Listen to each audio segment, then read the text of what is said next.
Hi, Sean with the Ag Center. Give me a weekly update on commodity prices here in California. Dairy prices in May about $19.03 per hundredweight, about $1 per hundredweight over last month.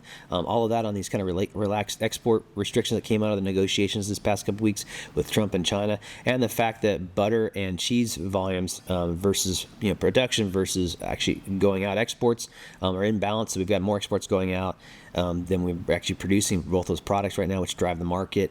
That's really been driven by the fact that we have a weaker U.S. dollar and cost of production in Europe and New Zealand stay high, so we're really competitively priced in the world market.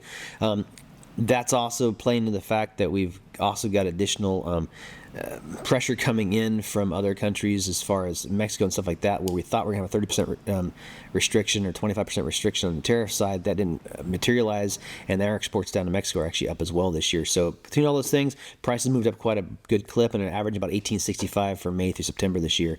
Coal prices on high-yielding Holstein cows at about $1.52, and then calves are a big announcement too. Calves on the crossbred animals moved up to $1,200 per head, with $600 Holsteins and $600 Charolais Jersey cross calves, highest I've ever seen. The beef prices really pushed up all of a sudden because of the fact that we closed the border with Mexico due to the screw-in issue we have down there right now.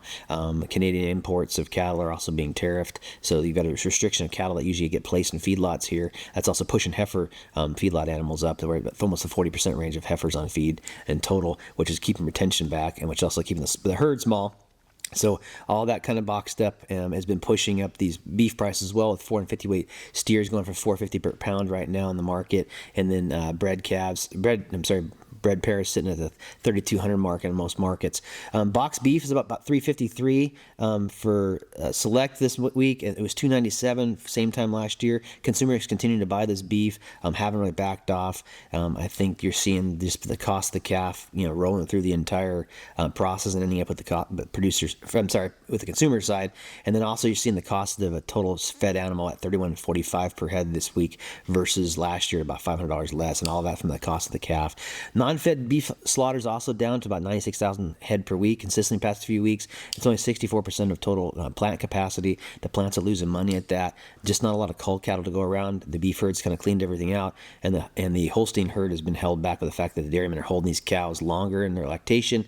One, because prices have been pretty decent, but also two, the fact there's no heifers in the market to replace them with. So we'll have to see where that goes.